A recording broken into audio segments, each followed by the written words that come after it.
I'm David Smilde, Senior Fellow for Venezuela at the Washington Office on Latin America. I'm currently in New Orleans and will be moderating this panel. Today, we're here to talk about the Barbados Agreements and the possibility of democratic elections in Venezuela.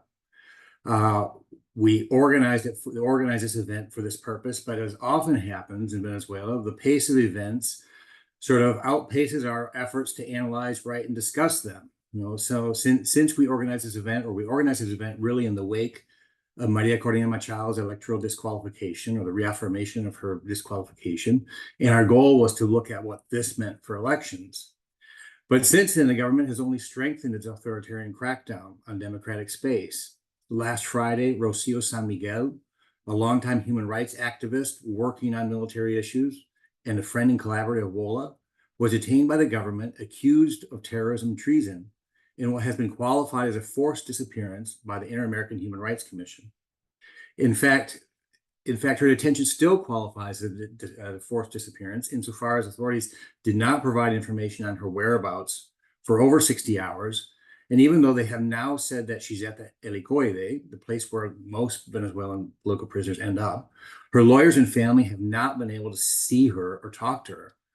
She was presented before a judge in secrecy in the middle of the night without the presence of her lawyers.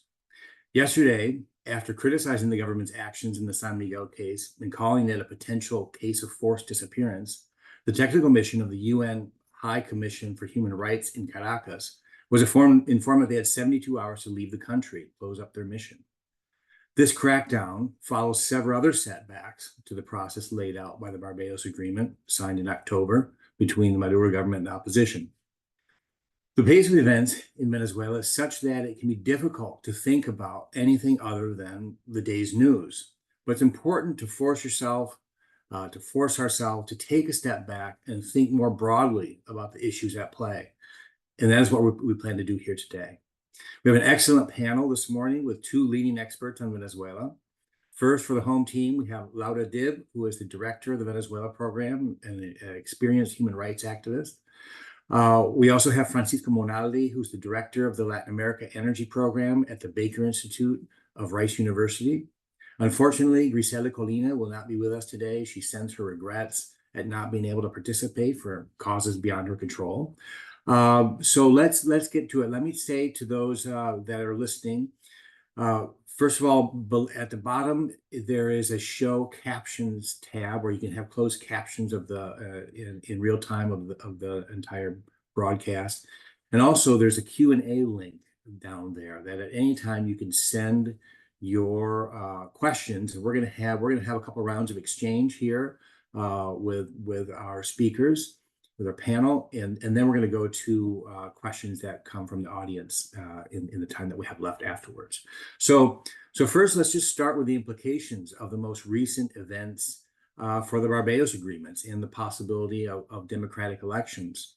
So Laura, with everything that's happened in the past week, how should we think about the Barbados Agreements and prospects for a competitive election? Thank you so much, David, for that question. I think that it's important to take into consideration that since the signature of the agreements on October 17th, there were some advancements. There were some sanctions relief. There was also the release of some political prisoners, which was a part of a negotiation that happened in parallel to the Barbados Agreement. Let's remember that the negotiation is between the unitary platform of the opposition and the Venezuelan government with the mediation of Norway. And in parallel, there has been a negotiation between the Venezuelan government and the U.S. government, which then resulted in the release of those prisoners. But since the beginning of the year, and you already mentioned some of these things, we've seen setbacks. We've seen the Supreme Court uphold the disqualification against Maria Corina Machado and Enrique Capriles Radonsky, two opposition members, and Maria Corina Machado haven't been elected in the opposition primary election. Then we also saw the National Assembly to threaten to approve a law that seeks to curtail the civic space and criminalize the work of non-governmental organizations, and this would further close civic space. We've seen, as you said, more detentions and forced disappearances, and the decision to suspend the office of the High Commissioner of Human Rights and expel its members within 72 hours. Now, what does all of this mean for the Barbados Agreement? The general concern is that Venezuela is getting further and further away from the route to democracy and to dialogue.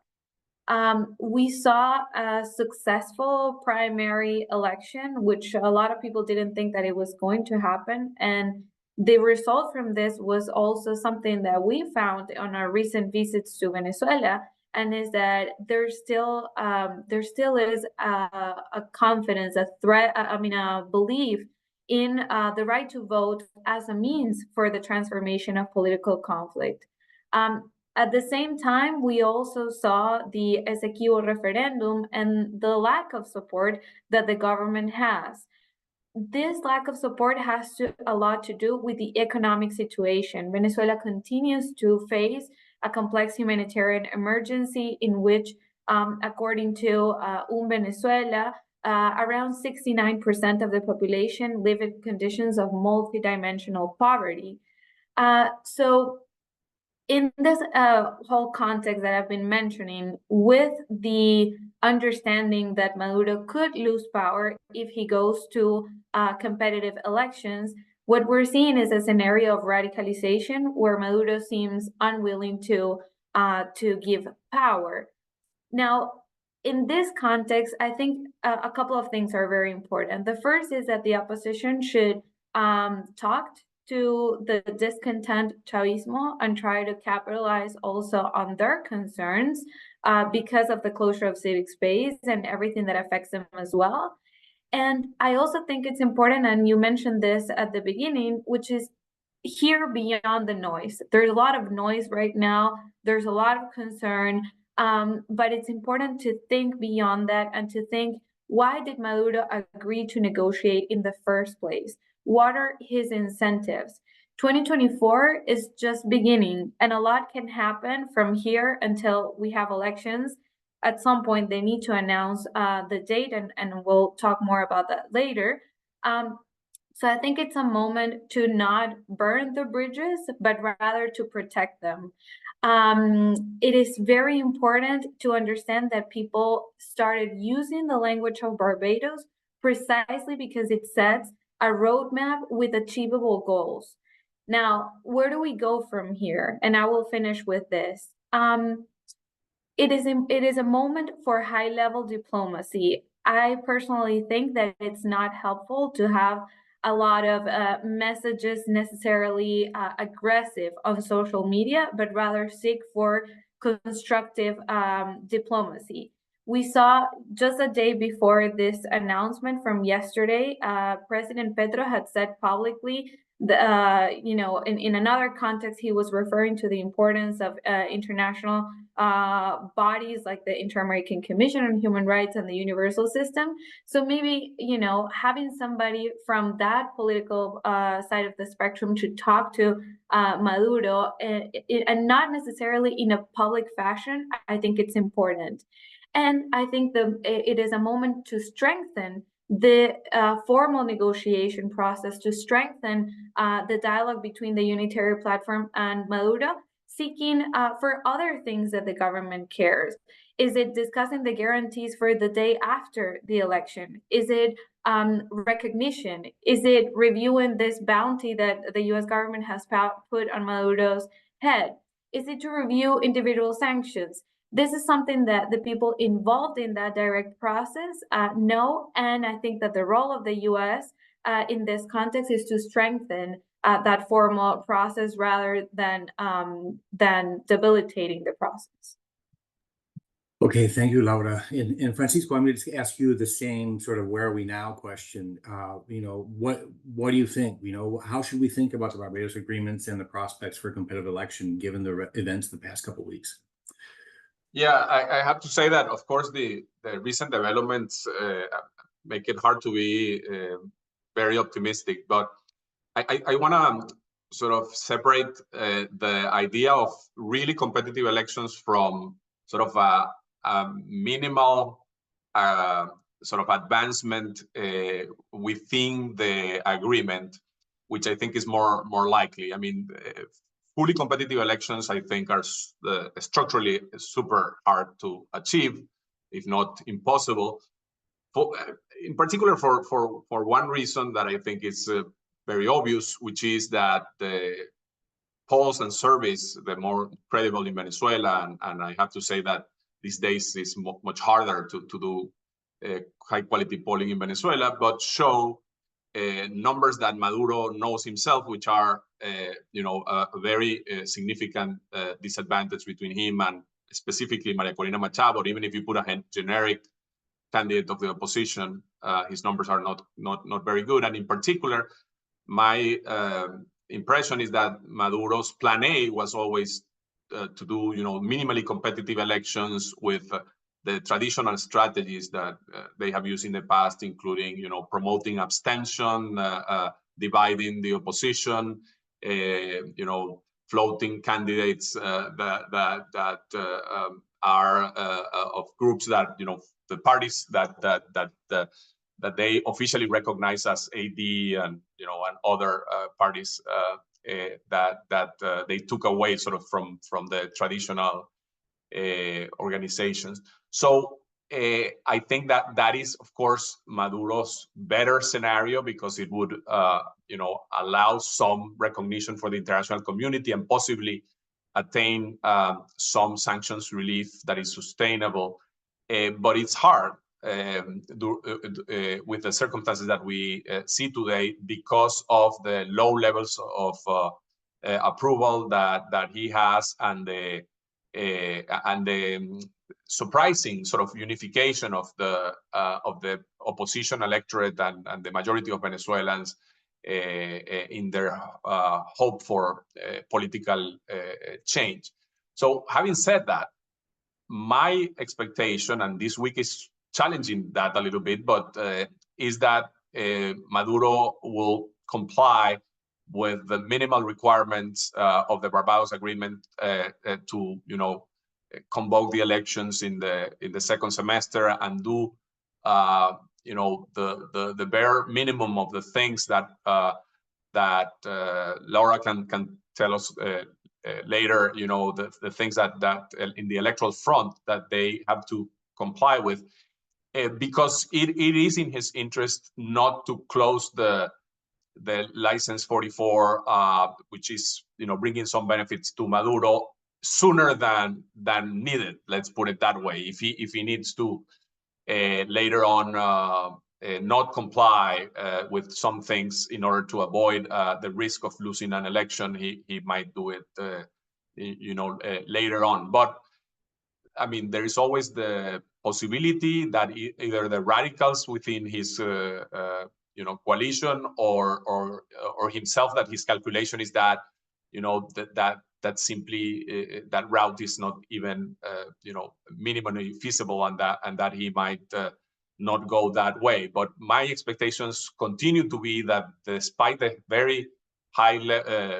heightened rhetoric from both sides, we have seen this negotiation style from Maduro and from the Chavismo in the past, in which they push sort of the post of the negotiation before going back to the negotiating table, like basically having more chips on their side, and that has been played again and again, with imprisonment of people, with measures visible like the one that we just saw with the UN, and even with the Guyana story that has, of course, other elements, but one element I think is having another sort of chess board for negotiating with the United States. And so that's what sort of gives me at least some degree of hope that we might go back to having some negotiations that are viable and hopefully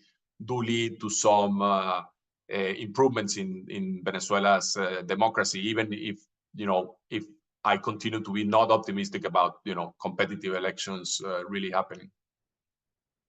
Thank you. Yeah, I mean, listening to you talk, I think, and this has been my opinion from the beginning, is that Maduro is playing the game, has signed on to the agreements and has been hoping that this would lead to some sort of split in the opposition. Basically, what has happened over the past year is that they've seen that the opposition is united for the first time in many years and has not broken apart, and so they're pushing harder and harder. They're not going to go to elections against a unified opposition. They're not going to go to competitive elections against a unified opposition. No, they'll go to controlled elections against a unified opposition, or they'll go to competitive elections against a non-unified opposition. But they can't really accept the status quo is what occurs to me. Okay, so continuing on, Laura, with all the focus on Maria Corina Machao's electoral disqualification, the reaffirmation of that at the end of January, there hasn't been much discussion about the other elements about of the Barbados Agreements that were very important elements, such as the electoral calendar, equitable access to media, there's several elements there that were as important, probably more important than the past habilitación. And so, what can you tell us about that? What has been going on that is either good or bad, or that just hasn't really reached the same audience, or hasn't had as big of an audience in the international space? Yeah, I think that's exactly right. There are many conditions in there that are the little things, the details that people are, I think, overlooking that are so important in order to reach those elections. And I understand Francisco's, your skepticism towards reaching competitive elections. So I'll just start by saying, and I regret so much that Griselda is not here with us because Griselda is an expert on the electoral topic. But I would say the following. First is that the agreement is public. Everybody can consult it online. I think that there hasn't been enough dissemination or knowledge around the conditions that the Barbados Agreement actually set. The other thing, and I already mentioned this in the first answer, is that this is unprecedented. Maduro has never signed something like this. There have been 5 different processes of negotiations, and this is the more generous that we've seen from the government, and they actually did sign it. So that's why I go back to reviewing why he signed it and trying to get back on track. Now, what does it say? Well, first, it talks about the right of each political actor to select its candidate. This is what led to the procedure that actually the government of Norway, they published it online when they agreed to a procedure for the review of the disqualifications. As you already know, that procedure had some things that I was actually very critical of because it didn't lead to a process that was this was a political decision, not a legal decision. And in the end, what happened was that there was a reinstatement of some candidates, and the 2 candidates that could be, a threat to Maduro were not reinstated. So that's there. But there are other aspects. In terms of the electoral calendar, the National Assembly, led by Jorge Rodriguez, said that they would present a proposal today to the CNE, so we have to wait and see. I hope this conversation doesn't get all too fast, but let's see what happens with that electoral calendar. And the thing is that the National Assembly started a process of consultation with political parties, and the Unitary Platform decided not to participate because what happens is that both the Barbados Agreement and of course, the law on electoral processes in Venezuela established that the CNE, the National Electoral Council, which is the head of the branch of the electoral branch of government in Venezuela, we have an electoral branch of government. It's the competent one to make that decision. So let's see what happens. But the electoral calendar is very important because of another thing, which is international observation missions. International observation missions, because of the complexity of their work, they cannot be let know about the date of the election 2 weeks before and expect them to come. they need some time to prepare. Those are technical observation missions that require a first visit to the country, that require preparation. So if there is not enough time, we won't be able to have those international observation missions, which are key to, the international recognition of the results of those elections. And then there's something that nobody talks about, and I think that it's absolutely key, which is the electoral registry. According to the NGO Voto Joven, 3.5 million new voters are not registered. We're talking about people that have turned 18 years old and older and have not been able to register. Now, according to the organization Sumate, 2.5 million need to update their information. And the problem is that the electoral registry is something that should be permanent according to the law, but it is not in practice. They have regional offices. Those regional offices are located in the capitals of the main cities in Venezuela. So what happens is that people that live in rural areas, that live far away, that don't have gas, or that don't have the money to transport themselves to that location, cannot register. So the CNE had, and they did announce in October that they announced that they were going to put 500 points of like mobile points for the update of the registry, but that has not happened, after October. So that's something that is very, very important.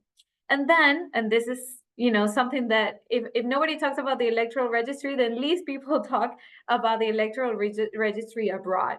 So around 8 million Venezuelans live abroad the country, according to the UN. And out of those people, around 2% are registered to vote. That's about 107,000 people that are registered to vote abroad. What happens with the vote abroad? Several things. First, the law requires that you present a passport, which is more than you have to present in Venezuela in order to vote. In Venezuela, you can just vote with your cédula. The passport in Venezuela and abroad costs around $220 or more if you're abroad. And the second thing is that because there was this rupture of diplomatic relationships, in some countries, for example, here in the US, there's no Venezuelan consulate. So people that are here cannot vote. I think what I mean to say with everything that I've tried to explain, related to the conditions, is that conditions have not been met. But I think it's important for the opposition to concentrate on those other aspects, the technical aspects that are achievable, and to work hand in hand with the CNE in order to achieve this. And I would just say another thing that is in the Barbados Agreement. There is specific point about having a favorable and peaceful climate with respect to political actors and citizens. So the international community and everybody, that all the countries that were there when the Barbados Agreement were signed, should contribute to oversee this agreement and to establish a mechanism of verification of the agreements. Okay, thank you so much, Laura. Francisco, the elephant in the room here is sanctions. This is sort of the center of U.S. policy. This is the power that the U.S. has in this, really. In October, it provided a 6-month license, lifting the most important sanctions on the Venezuelan economy. What can you tell us now? I mean, what can you tell us about the likelihood of this? I mean, of course, there's multiple reasons. On the one hand, the U.S. wants to advocate for democracy in Venezuela. On the other hand, there's geopolitics, especially since the Russian invasion of Ukraine, that are behind this. So how do you think that shakes out in this? Are you anticipating a snapback in April? Would that be a full snapback, or what would that look like? Well, I don't have a crystal ball, but let's try to assess some of the scenarios. And to do that, and of course, I focus on this issue because it's really important to understand what might happen in the Venezuelan oil and gas sector.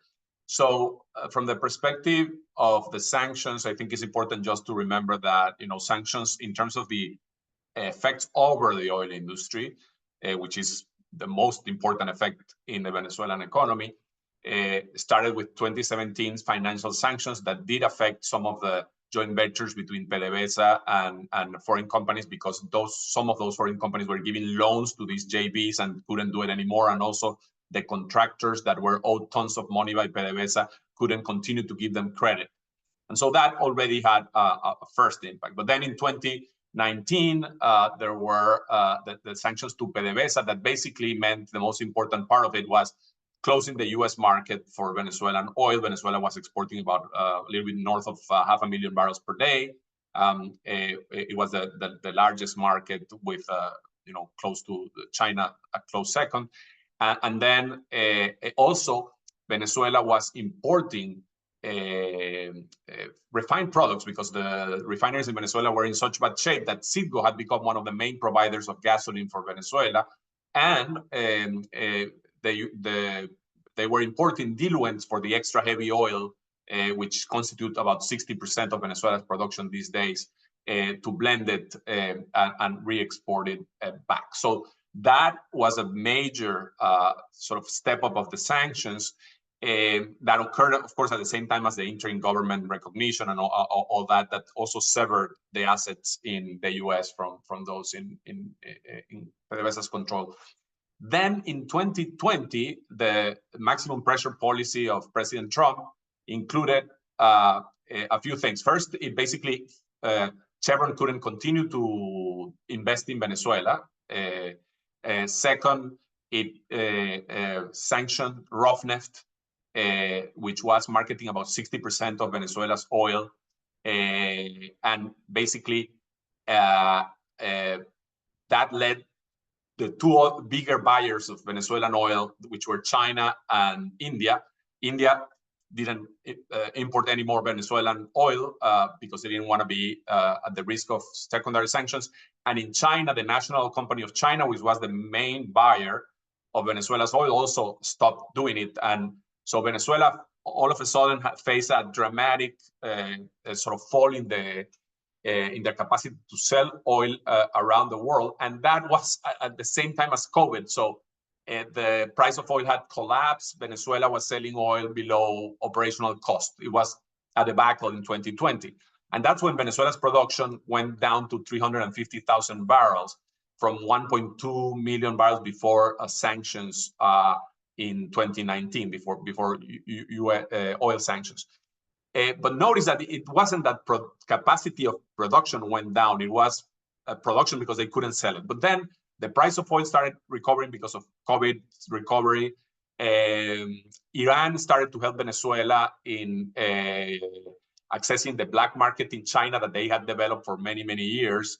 And Iran also started to supply some gasoline to Venezuela and also some diluents, condensates to Venezuela. And that meant that Venezuela was able to step up production and increase back production to about 750,000 barrels by the end of 2021.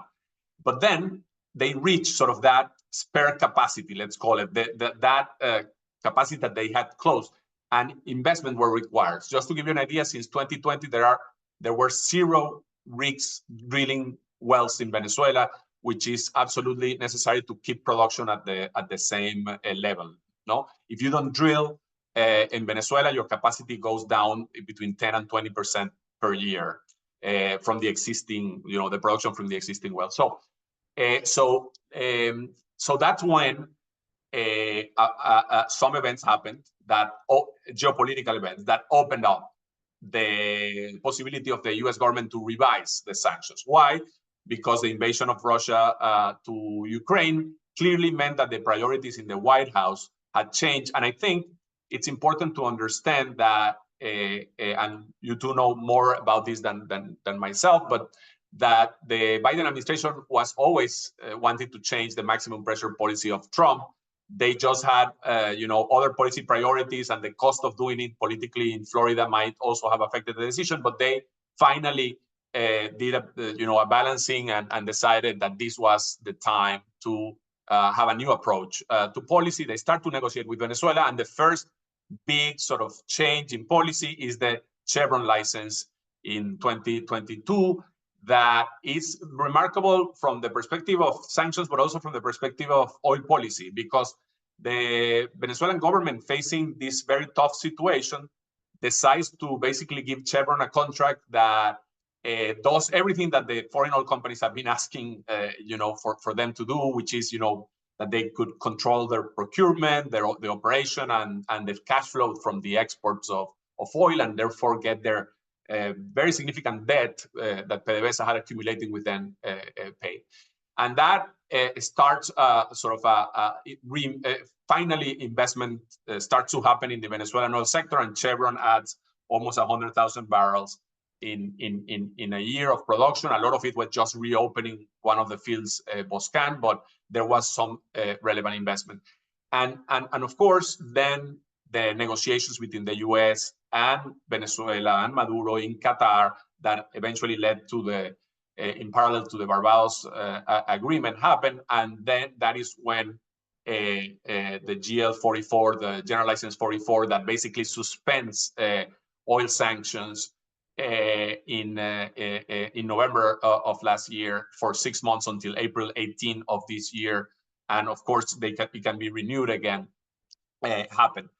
It's important to understand a little bit also why I think this was possible. I think, as I mentioned before, geopolitics had changed a little bit of the priorities, but it's not as much as some people think. Oh, Venezuela is going to keep the price of oil down by increasing production.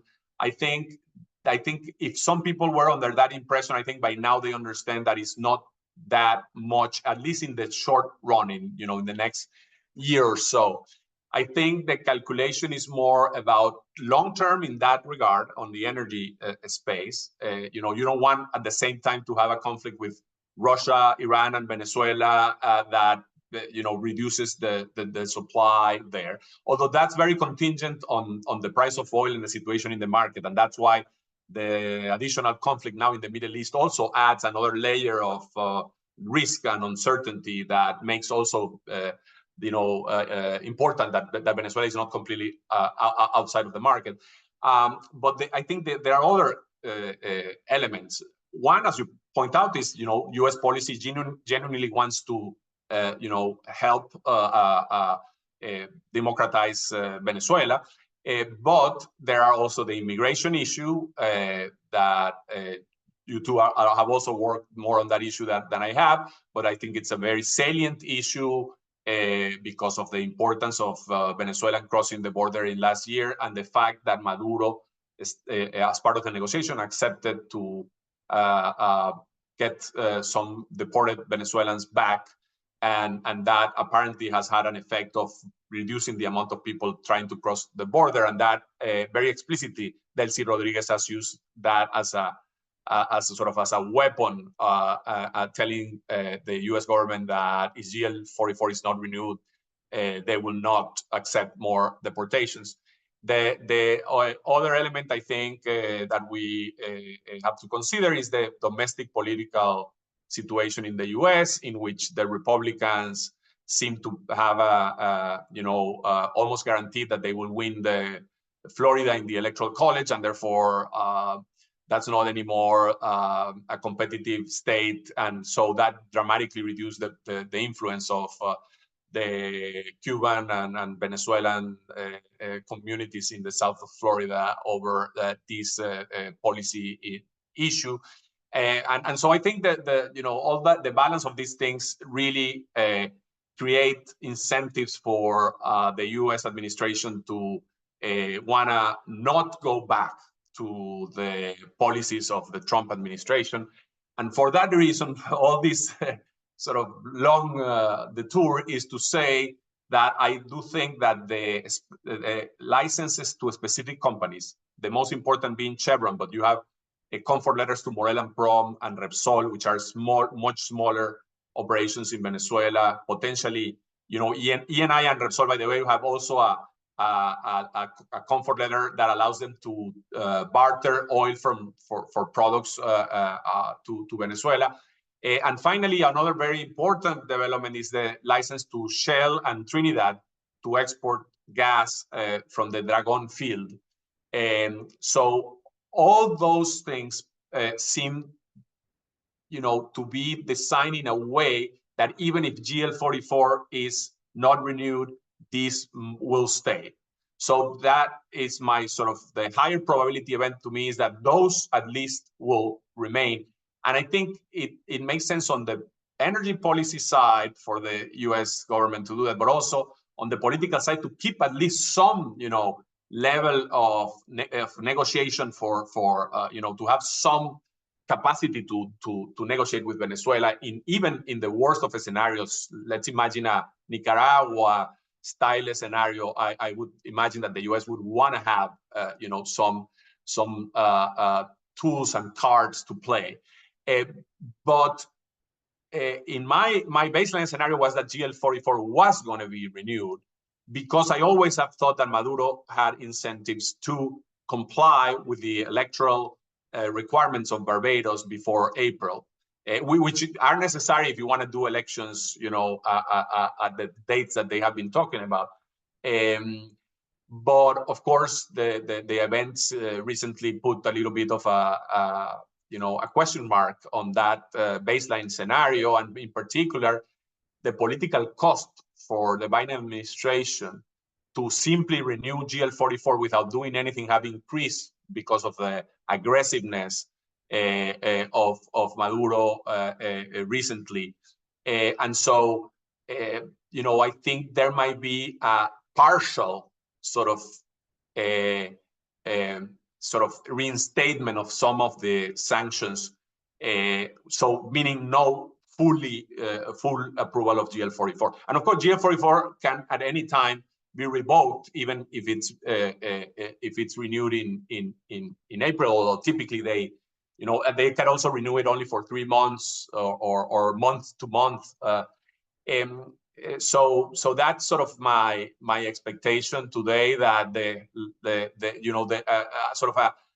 I still don't think that we will have a full reinstatement of all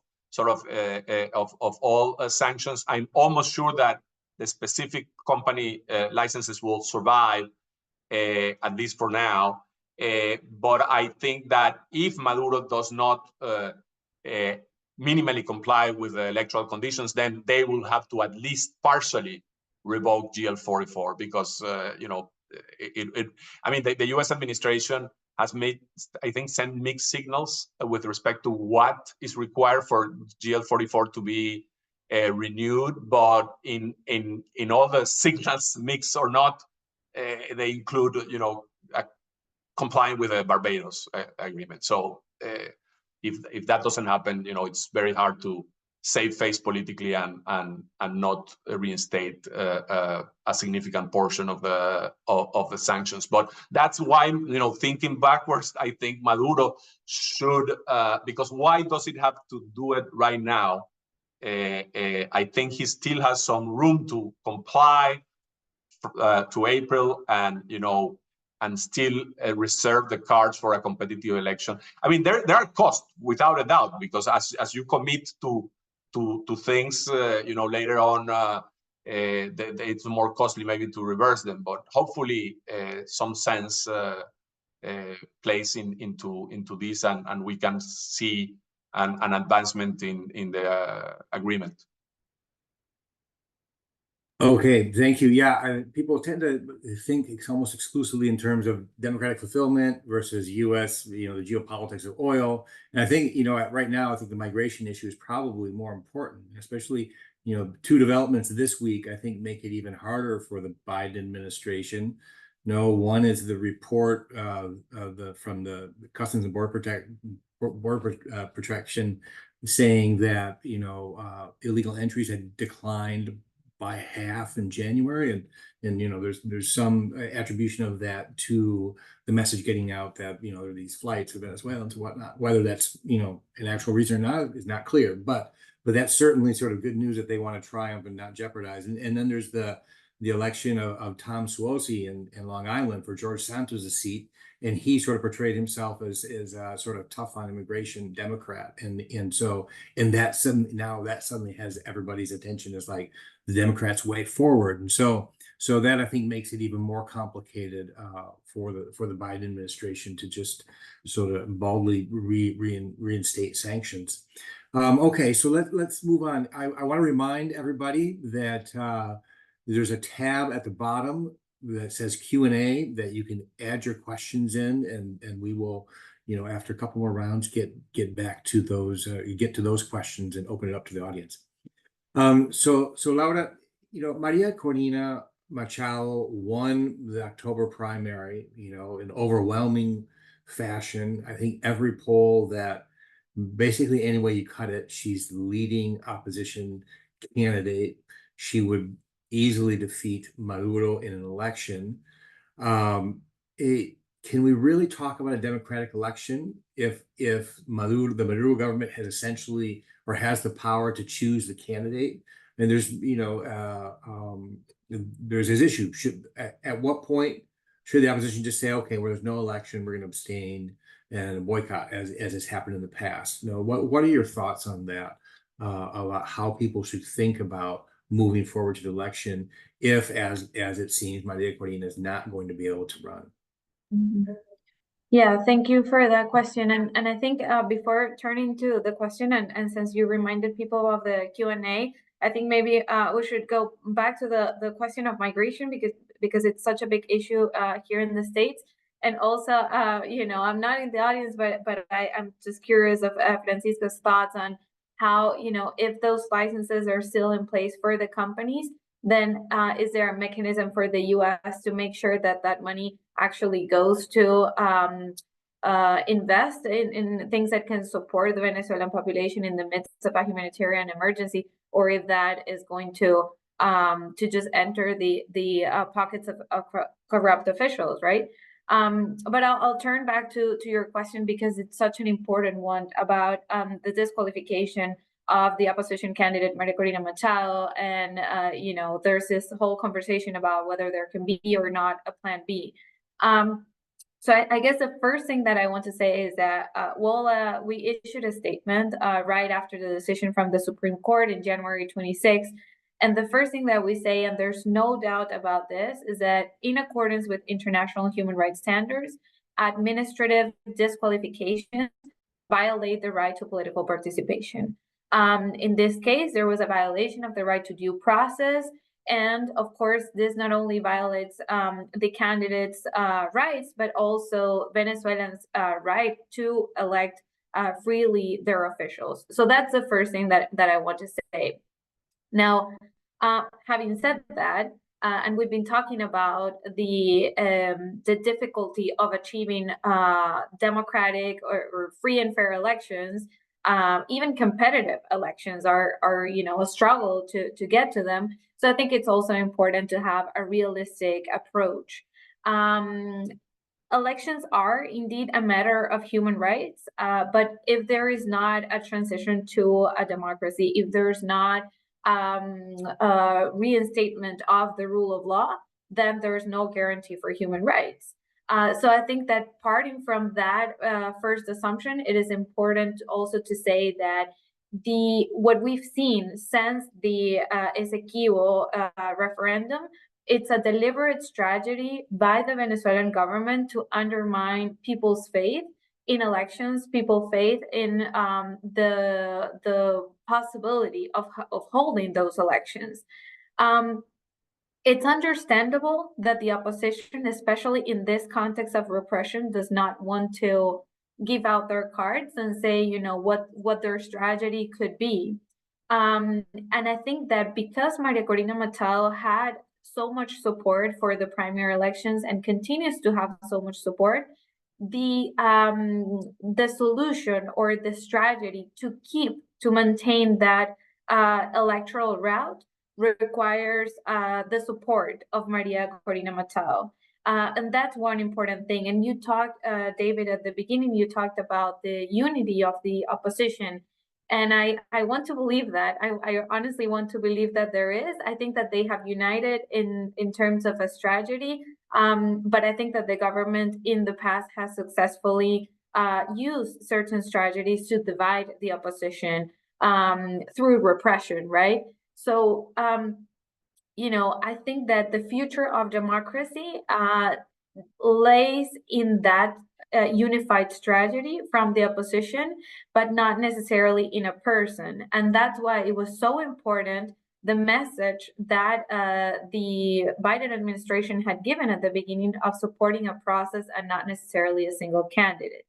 As I said, it's understandable that the opposition won't go ahead and say what they're going to do, because immediately that person could be detained or could be disqualified as well. But I would encourage the opposition and the international community to support, again, the process, and also to let Venezuelans decide what their strategy is going to be. I think we've heard here in DC, and we heard it in that hearing at the Hill with Maria Corina Machado, the talking about a plan B is already abandoning her.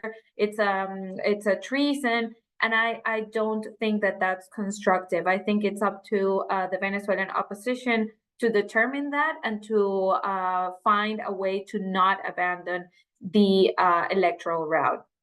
And I would just finish with one key message, and is that with all this political situation that we've discussed, this economic situation, sanctions, oil, everything else, one thing that people should not lose from their perspective is that there is a humanitarian emergency. While all of this is happening, people are struggling to feed their families.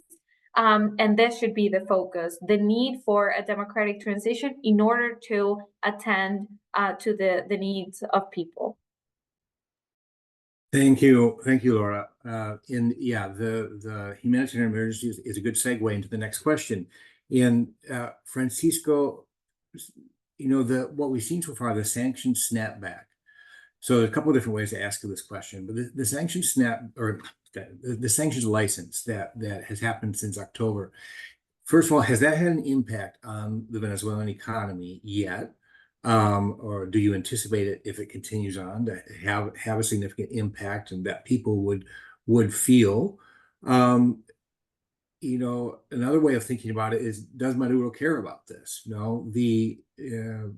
Yesterday Maduro made several statements that we will push back against or fight back against anti-imperialism with sanctions or without sanctions. He said that several times, basically sort of putting forward the idea that they can do it with or without sanctions. It's not that big of a deal for them. And so even if the issue is like, well, this license really improves the situation of people, there's a second step. It's like, do you think that this really matters to Maduro?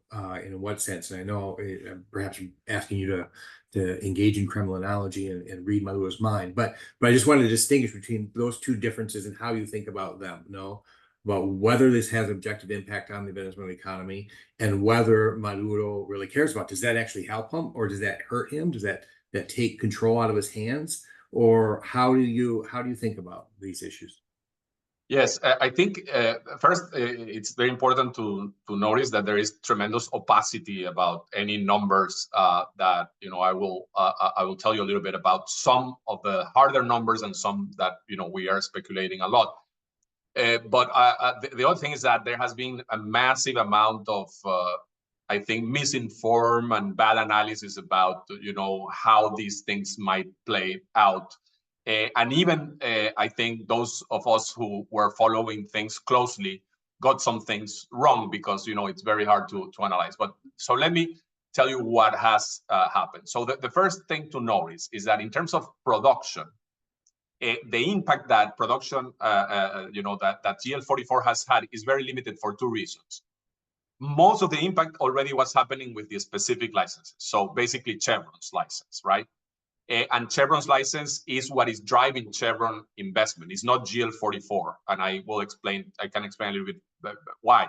But the reason why Chevron is putting money into their operations in Venezuela is basically because their license allows them to export to the U.S. and from the about 150,000 barrels that they are exporting to the U.S., about a third they have to pay to the Venezuelan government, about a third they get paid their debt back, and the other they reinvest. So they are not putting dollars into their operation. They are using the cash flow from the exports that they have been authorized by PDVSA only because they are, promising to invest this money back. And so it's let's call it a no-brainer for Chevron to operate on those circumstances. But that's very different from other companies that will have to put fresh, money and not get, and they don't have a debt to get paid back. So the main increase in production that has happened in Venezuela is because of the license to Chevron. And the expected one is also Chevron plus, for example, Morel & Prom. It's a French company owned by the Indonesian government. They have signed another deal similar to Chevron. They do have a comfort letter. They seem to be in the process of investing, and they will increase their production. But notice that the 4 European companies operating in Venezuela, which are Morel & Prom, Eni, Repsol, and Perenco, only produce 35,000 barrels of oil per day. And even though, for example, in the Eni project and the Morel & Prom, there are some prospects for a significant increase, we're still not, this is not Chevron size increases. On the PDVSA side, PDVSA it has these plans that they say that they will dramatically increase investment, but that's very unlikely because the Venezuelan government, particularly in an electoral year, is taking every dollar that they can out of PDVSA.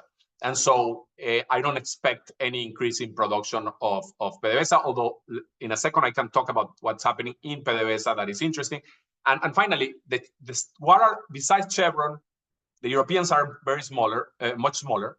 Besides Chevron, the other 2 big players in Venezuela are the Chinese and the Russians. The Russians are not part of GL44. So they produce about 80,000 barrels of oil, and those continue to go to the black market. The Chinese, they are benefiting from GL44. They are finally being able to buy oil directly from Venezuela, the national company of China, CNPC. But interestingly, they are not investing.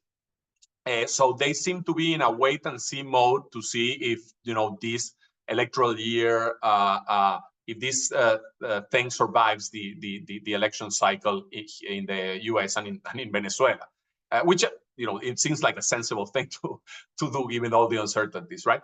And so that's what's happening on the production side. There is one element of GL44 that does help production in addition to Chevron, which is the availability of importing diluents, that instead of going to Iran to get your diluents, Venezuela is getting other diluents for the extra heavy oil, and that marginally does help. But where is GL44 really helping? The cash flow of PDVSA. Why?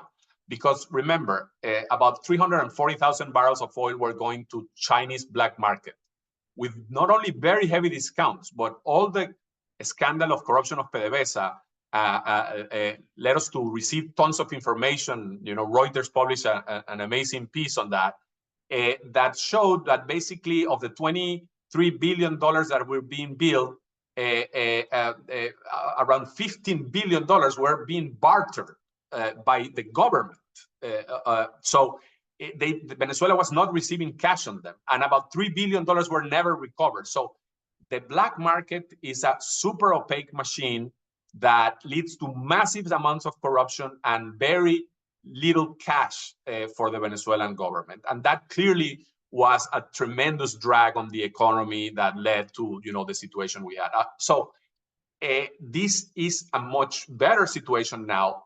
I have to confess that I was more optimistic than what has happened, in the sense that PDVSA is not exporting to the US. To my surprise, they continue to only export through Chevron, the same amount that they were exporting before GL44. And what they have been able is to sell in China to CNPC in the formal market at a lower discount, but not at zero discount. They still are discounting with respect to the market price of Venezuela's oil. And they are selling to India again, which is a very interesting development because India was not buying any Venezuelan oil. So they have improved their the discounts, instead of being 40 to 50%, if you consider all these issues that I mentioned, barter, etc., are more around 20% discount. In the US market, they could be getting a discount of just 10 to 14%. So this is an improvement in cash flow, not as big as we expected. I think, for example, the projections of many of Venezuela's macroeconomic consultants that said that Venezuela is going to grow 10%, are not going to materialize even if GL44 is renewed, because the amount of money coming in is not as big as we expected. But clearly, if GL44 is not approved, instead of, say, a GDP growth rate of, say, 8%, we will have a GDP growth rate of, say, 4%. And instead of having, say, $4 to $5 billion in revenue, in additional revenue compared to the non-GL44, we will have more on the order of $2 to $3 billion. How is that money used? And to Laura's question, it's very hard to know. At least you would think that the fact that now they are receiving it in cash, and the fact that, for example, Chevron payments are much more transparent, and the same with the swaps with ENI and Repsol. So you move some money that was in the very dark, opaque market with the massive corruption that it had, to a more transparent. So, I mean, but there is zero, accountability on exactly how this money is used. But at least it's going to the, to the treasury of PDVSA, and not to whatever way it was coming back. So in that sense, I think one can expect that. The other thing is that because it's an electoral year, and I think Maduro, in any scenario of minimally competitive or whatever, but elections, he needs to improve his numbers and he needs to spend money. So that the way that's spent, it could be like it was reported by the UN, very politically skewed in the clubs and clientelistic and all the things that you might imagine. But I think some of it, without a doubt, should improve the conditions of some people in the country. Maybe in an unsustainable way, because they spend more than they can on an electoral year, and then the year afterwards they have to cut back in some of those programs. But that's the likelihood scenario. So just going back to finish to my hypothesis of I think production is going to increase less than I expected. It will not reach 900,000 barrels by the end of this year. And the money that is flowing in, even if GL44 is renewed, is going to be a little bit less than we expected, but still a very significant amount of money. Imagine Venezuela was getting about $10 to $11 billion, and if they get 5 more, that's a massive increase. So Maduro should have some interest in that happening. Of course, probably in his equation, not if he's risking power, but he should have some interest in these to continue to happen. And then the other hypothesis, which is, let's say they do not renew GL44, my expectation is that the others will stay, and that you will see some investment in Venezuela in Shell's project to Trinidad, although that might take a while, and in Chevron and in the European companies. But that's not going to lead to a recovery of the Venezuelan oil sector that some people, I think, without understanding the details, predicted. Even if GL44 is renewed, if you have to understand that nobody's going to make significant plans of bringing money from outside the country to Venezuela with a license that is renewed every few months, that is in a very precarious and fragile political negotiation. If the electoral cycle in Venezuela and in the US both happen, and the relationship between Venezuela and the US have dramatically improved in 2025, then perhaps GL44 will be considered sufficient, stable enough for people to invest. And we can talk later about what happens if Donald Trump wins the election, which is a scenario that already is being asked. Okay, so yes, we have some questions from the audience and several are in sanctions, and so let's just kind of stick with this. We have one question from Keith Mines, but I think Keith put this question up before our last exchange, and so I think it was answered. But Keith, if there was any part of that, or if you have a follow-up, please post it, and then we'll get to that. I'll ask a question from James Bosworth, who asks, it says the following: on top of operating in Venezuela, Chevron is also planning to acquire Hess, which operates in the disputed region of Guyana, illegal under Venezuelan law. Does this create a problem for Chevron? Yeah, that's of course another fascinating development that has to do with the energy sector, right? The threat, the law that Maduro has proposed has not been approved yet. No, it's a law that will make it illegal for companies operating in the disputed waters to operate also in Venezuela. That could potentially affect, it says the entity. So that could potentially affect Chevron because, as you said, it's acquiring Hess, and this is going to go. This is very likely to happen, and that's one of the most important assets that Hess has, and the reasons why Chevron acquired Hess. And that will mean that the ownership of that project will be, 45% Exxon, 30% Chevron, and 25%. CNOOC, which is another state-owned company of China. Very interestingly, the head of CNOOC said the other day that this is unequivocally not in the disputed waters, and it's a complex issue because depend on Venezuela has changed a little bit how it defines the area that is in dispute in terms of the waters. But having said that, the law has not been approved, and I think it doesn't make any sense for Venezuela to approve a law like that for the following reasons. That would put in jeopardy your most important investor in Venezuela, which is Chevron, would create also tensions with the Chinese and will make it less likely for the Chinese to invest in Venezuela. And let me be very, very, very blunt here. The upside in Guyana for Chevron is significantly better than in Venezuela. And some people say, really? Well, let me tell you why. The taxes are much lower in Guyana. They have a similar participation in the project as a percentage than they can have in Venezuela, although of course that could change if they change the Venezuelan law. But as I said, taxes are lower. And in Guyana, the ramp up of production is spectacular. What is happening in Guyana is unprecedented in terms of how fast the projects have been developed, and they're producing about 650,000 barrels, of which, because of the lower taxes, the lower royalties and everything, it's a bigger share that Chevron keeps. So if Chevron is put to to choose between these two things, I think they would choose Guyana. I think the Chinese will choose Guyana too. Of course, knowing that Venezuela has a massive potential for the future, it would be ideal if they can, keep their options open in Venezuela. They don't want to close that door, either the Chinese or Chevron. But it would also mean, a lot of companies are interested in Guyana, so it would reduce dramatically even the pool of companies that might be interested in investing in Venezuela. So for all those reasons, I think Maduro will be very foolish to approve that law that he hasn't approved yet. And in fact, he even during the meeting in the St. Vincent with the Guyanese, if you see the part of the declaration, it says that they will not approve those laws. Of course, Venezuela is saying that the Guyanese have not fulfilled their part, and and there are permanent additional tensions there. But I think so. But one additional thought I think is very interesting, because this is like a new chessboard that Maduro created in the negotiations with the U.S.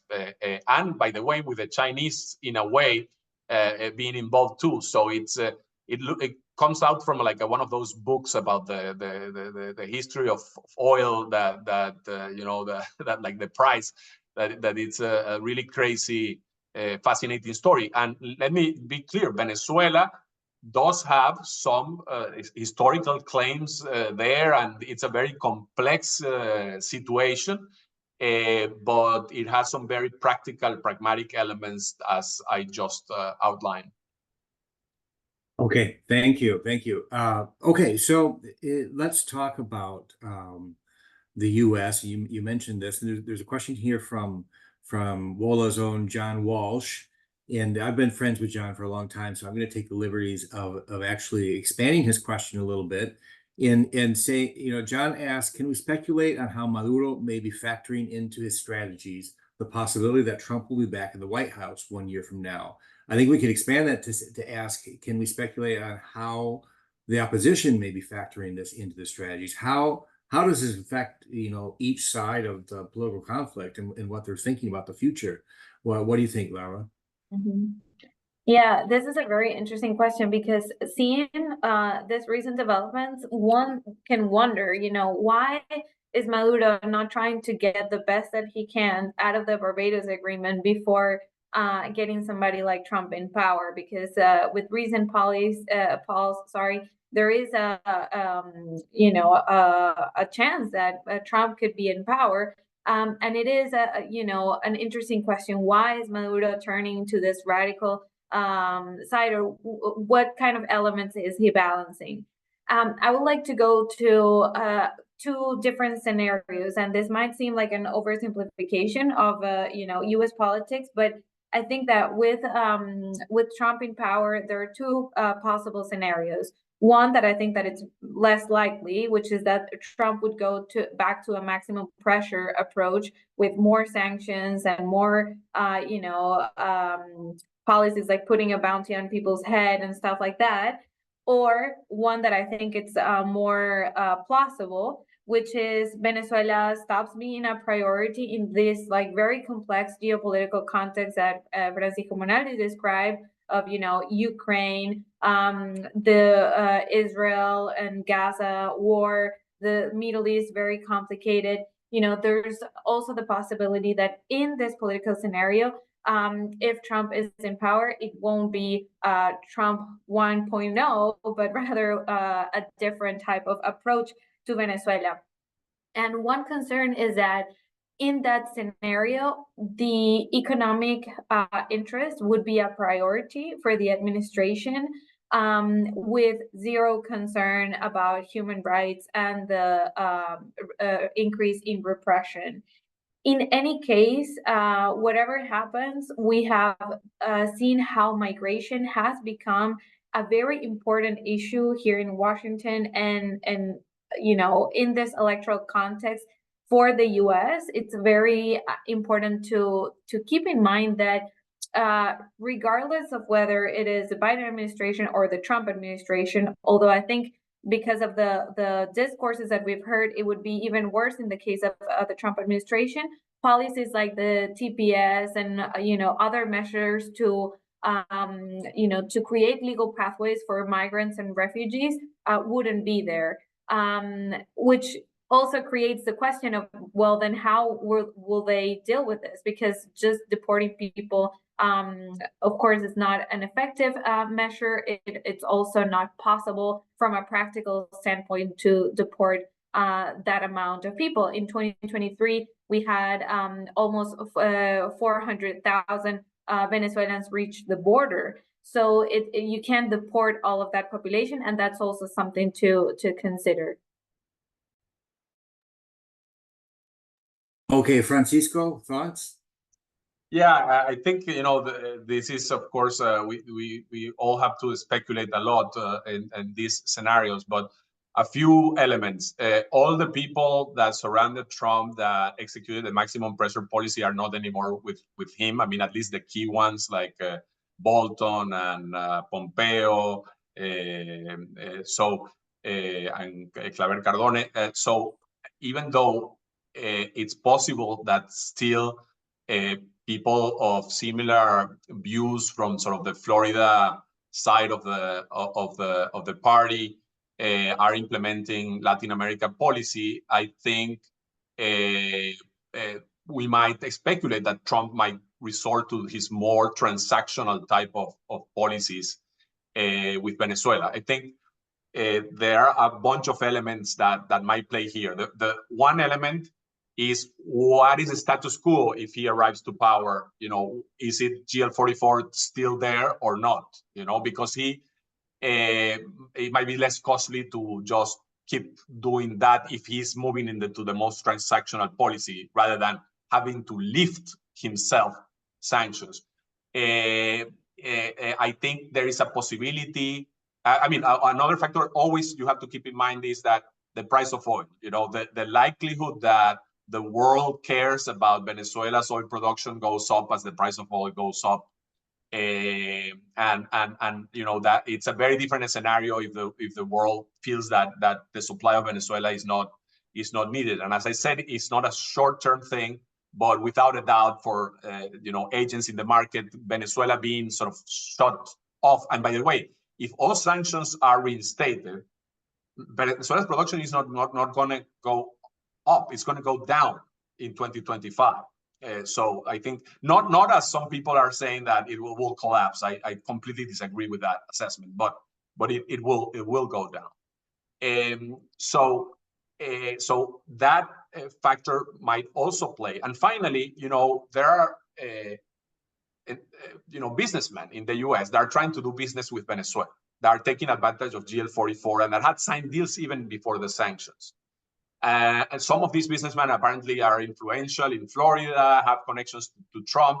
So we might see some of this lobby play around. And a final element for continue to really speculate, because I think we don't really know, to be very truthful, is that Trump will not have another re-election facing him after that, right? So Florida politics will cease to be such an important element for him. So again, you might speculate that he will have a different approach, a more transactional approach in which he might think, you know, we can benefit from doing business with Maduro. And in a very extreme version of the kind of things that Trump says, you know, like he said, we could have kept Venezuela's oil, and, you know, these kinds of things. One way for him would be to have selective licenses that benefit the Americans in Venezuela. But, you know, again, a lot of speculation on that. It's much easier to predict what might happen in a second Biden administration than to predict in Trump's, because it almost can go to the opposite extremes, super transactional and not caring at all about democratic outcomes in Venezuela, or, you know, sort of maximum pressure back just because Biden was doing the opposite and I will do the opposite of Biden, and because maybe the Cuban influence, the Cuban American influence continues to play a role. Yeah, this is an issue I've actually thought a bit about myself. I mean, I think, you know, my sort of default scenario, if Trump were to be reelected, would be sort of what he did in 2020, and that was just sort of stop paying attention to it. It would be much more transactional.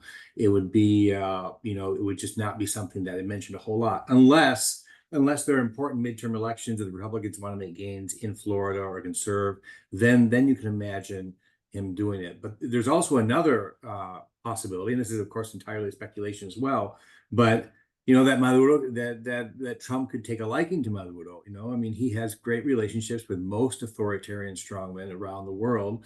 You know, we could see a repeat. You know, and he's even said, you know, what did he say? He said Maduro was a tough cookie, in sort of an admiring tone. You can imagine sort of a repeat of his bromance with Putin, and so that's also a possibility. I think I really think it's unlikely that there would be a robust sort of reinstatement of the maximum pressure campaign. Okay, so we have a few minutes left, and I have a follow-up that I wanted to ask Laura. You know, we've talked about the migration issues a couple of times, the agreements that the U.S. You know, has reached with Venezuela about return of Venezuelan migrants. Is something that's actually quite important to the U.S. and is a big aspect of of what was really the agreements that were reached in Qatar that then made the Barbados Agreements possible. And oftentimes it's sort of forgotten. Also forgotten in this is in this sort of geopolitical look at migration and of the rights of migrants. And I know you in particular have been quite critical of those agreements. Could you sort of just give us a run through of, of these agreements about the return of Venezuelan migrants and how they measure up to sort of international norms and laws? Yeah, absolutely.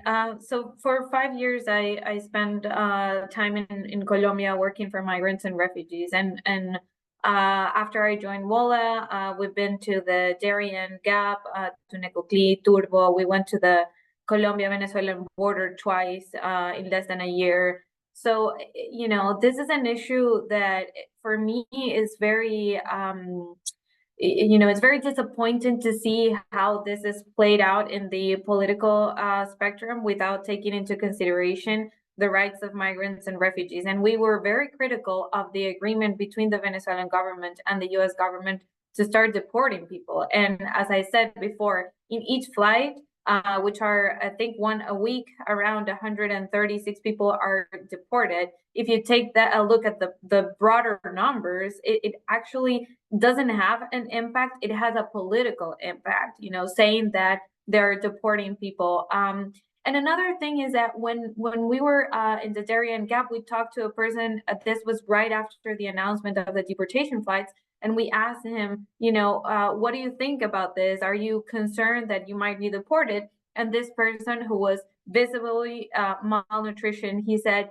I have nothing less to lose. I will continue to go because I need to reconnect with my daughter, who is in the United States. So what I mean is that this has a very small deterrence impact on migrants and refugees. And as long as the push factors are still there, people will continue to migrate. This relates to the issue of sanctions, because in the narrative that some political, actors, like, for example, President Petro, they have said, if sanctions are lifted, then migration will stop.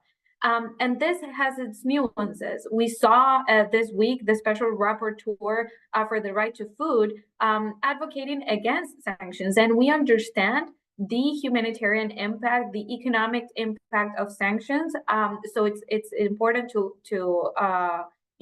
go back to the literature. People like, academics like Benedict Boll have written a lot about this. And there is an impact, but it's also important to say, to not fall into the narrative that if sanctions are lifted, people will immediately stop migrating. Why? Because the complex humanitarian emergency is so difficult, it's so deep, that the results of that won't be immediate.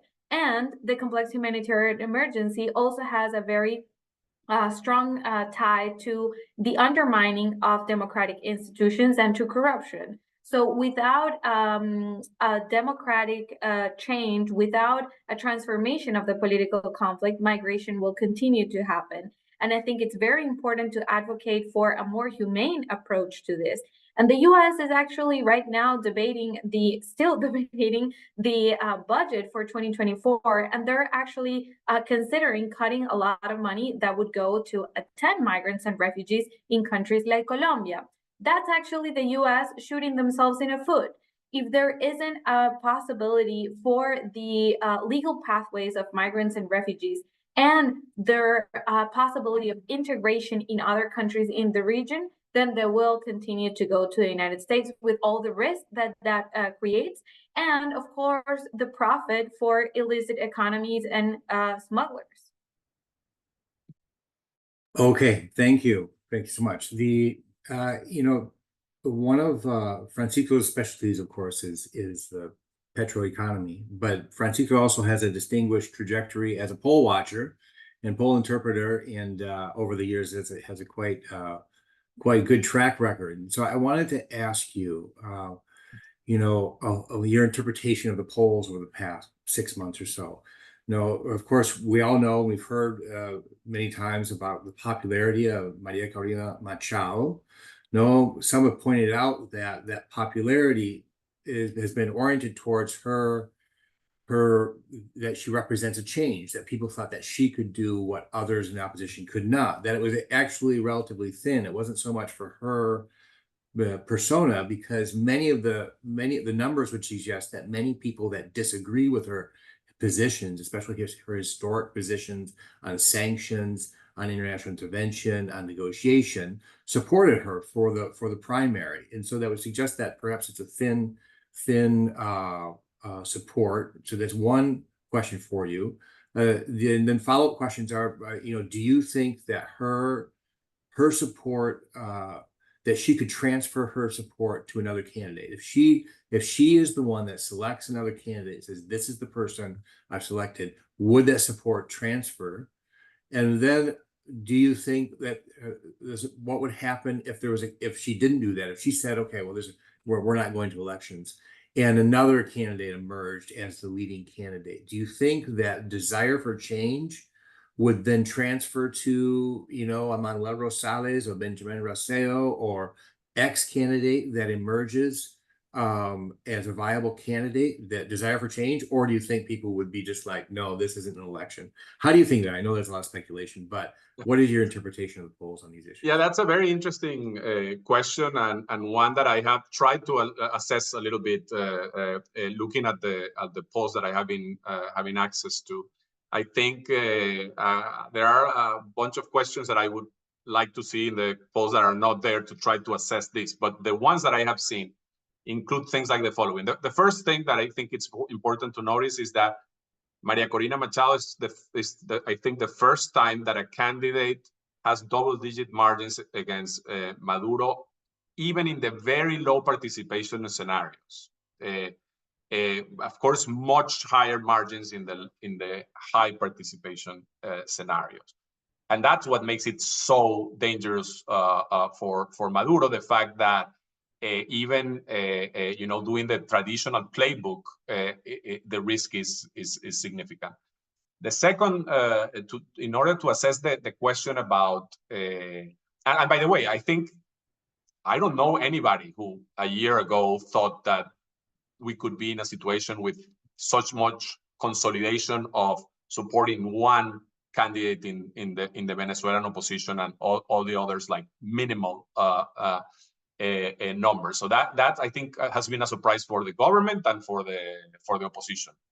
But as you point out, I would like to see more questions about this, about how much people support Maria Corina Machado's positions or not. But as you point out, just the contrast between, for example, what she has said with things that people that support her seem to think, regardless, for example, the negotiation or the participation in elections, etc., seem to show that people are supporting her because she's not part of the discredited opposition, and they believe that she's, as you say, an agent of change. In the polls that I have seen, ask the question, what if Maria Corina Machado is not there? There is a significant step decline in another candidate that is not Maria Corina Machado as a generic, another person. And when they try to pair it up with just one, so that, to consolidate again the vote of the opposition in one, not offering them another opportunity, but just one, still there is a decline, a significant decline.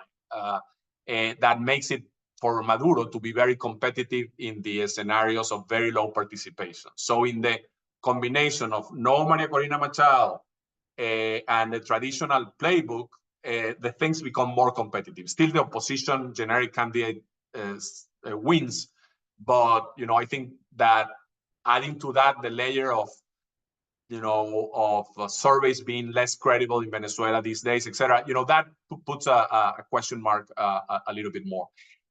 And that's even more problematic when, and I think this is the right way to ask that question, to put the names of people or scenarios of people. Say someone that Maria Corina Machado supports, like her chief of campaign, or a variety. Because when you put Manuel Rosales, for example, things get problematic for the opposition. No doubt, I have seen the numbers. So it's not like any person will get the mantle. I suspect that from what I see in the polls, you require both a combination of support of the main opposition plus open support by Maria Corina Machado to really get some significant consolidation of the opposition. And of course, the main Maria Corina Machado and the main sort of opposition parties had to be all in for a participation strategy and not promotion of abstention for that sort of a scenario to play out. I see, for example, when it used to be that Benjamin Rauseo got good numbers before the primaries, less than Maria Corina Machado, but I see his numbers much less significant these days, even if you remove everyone else. And so it is hard to assess your question, but the underlying desire for change and for democracy in Venezuela is very remarkable in every single question way the question is asked that I see. Even within Chavismo, you see that there is even still Chavismo says 70% of Chavistas say the country is going in the right direction. Of the say 25% of the country that is still Chavistas, you still see 30% of the Chavistas saying this is not going well. So I think there is a massive desire for change. And that, by the way, going back to Laura's comment about immigration, it's hard to assess the counterfactuals of what if Maduro stays in terms of economy, migration, and the like. But it does. I mean, maybe we are underestimating the problems that the country and Maduro and the US will face in a scenario in which Maduro stays, and that desire for change is basically completely eliminated. I think, we, because of all that happened in the past, the violence and the repression and all that, we tend to think that things are not going to burst back up, and that maybe, by the way, the migration part of it is not even from Venezuela. It's from Venezuelans that are in Colombia, Peru, and Ecuador, and the like.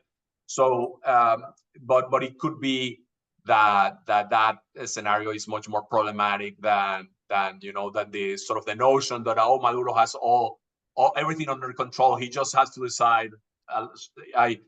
Plan A, I compete and I have some relation with the US. Plan B, I become Nicaragua and I'm happily forever after in Nicaragua. That might not be the case at all.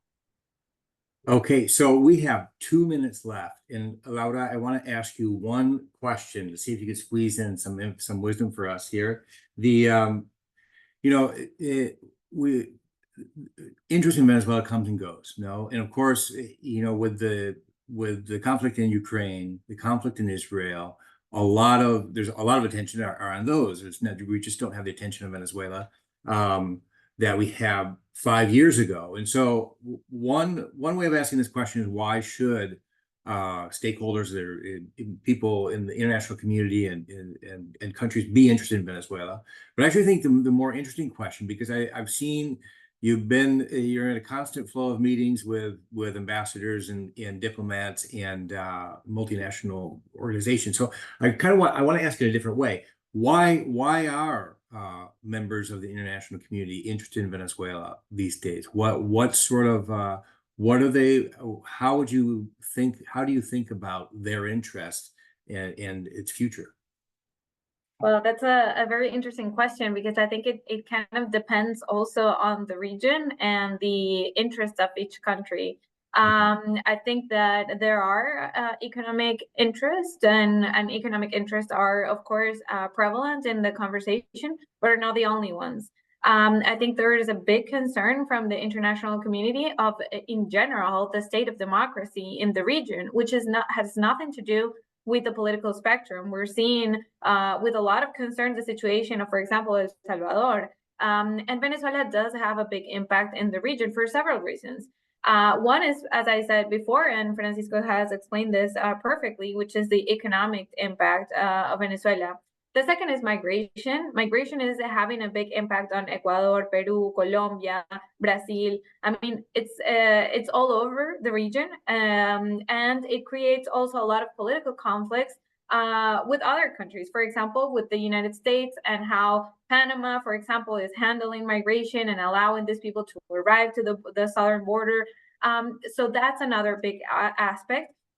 And I think that in general, there is concern over the human rights situation. And in the case, for example, of Spain, now there's a lot of concern because Rocío San Miguel is a Spanish national. So nobody in this context of repression is safe.